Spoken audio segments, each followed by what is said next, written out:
I've loved Batman since I was a kid. The story is a very psychological one. He's basically coping with things that happened to him as a child, and he's driven to try and make sense of his life. What I'm doing is my family's legacy.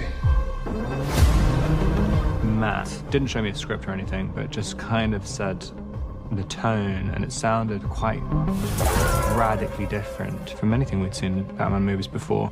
I don't think I've ever worked with someone who pays attention to detail like him. Hey, vengeance!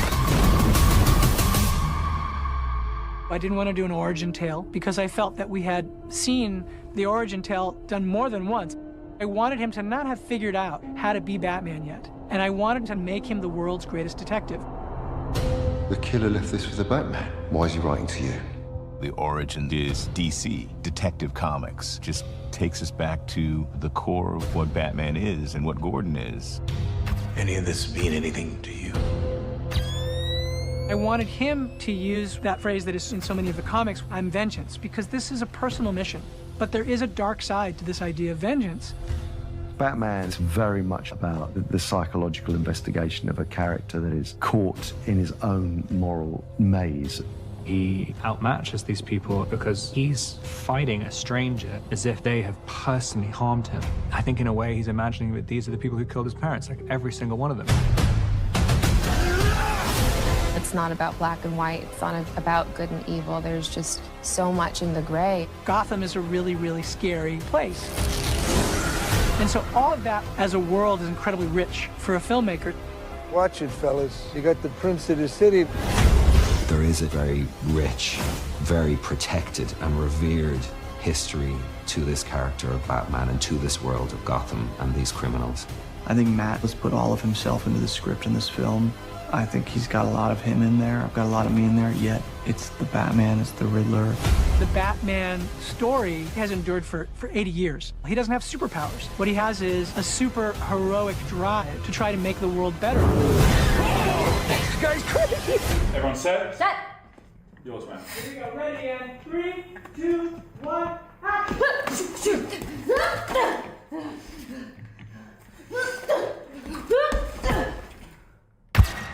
I'm your secret friend. What does a liar do when he's dead?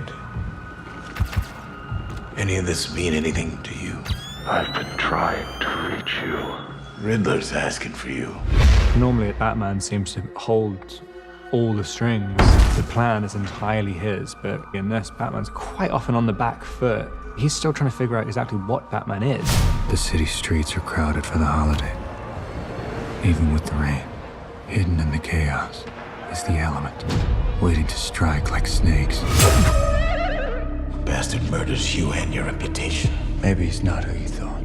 You make it sound like he had it coming. Seeing the Batman was probably one of those transcendent moments in his life. Without the Batman, he would never have the Riddler. I hope you're listening. Gotham needs you. The hell are you supposed to be?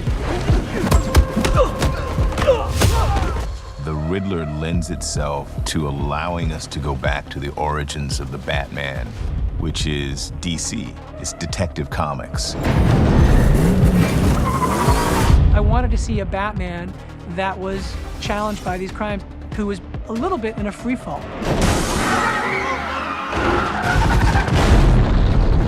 The Riddler is more similar to him than Bruce would like to really admit. It's extremely troubling. The only difference in a lot of ways is that the Riddler follows through and his justice is fatal.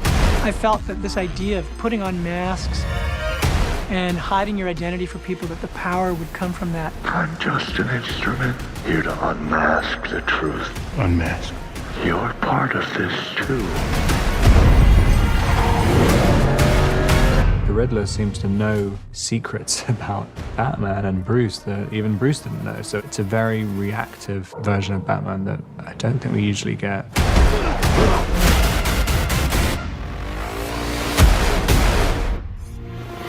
What a great look behind the scenes here that we got with Matt Reeves in the Batman, even in the Batmobile himself, you know, which was really cool, as well as even getting a look at Paul Dano's the Riddler. The last time we saw the Riddler, it was played by Jim Carrey, and it was a little bit more comical, so I'm excited to see it in such a serious way and treating him with all the mysteries and all that stuff in like a way like the movie Seven. But I'm just so happy about this film coming out and just breaking records in so many ways. Did you know, comment down below, but did you know that other parts of the world, they were not sure whether or not to call it a type of PG-13 type or a more of a hard R kind of Batman movie. Let me know down in the comments down below your thoughts on the violence and all that stuff in the film. If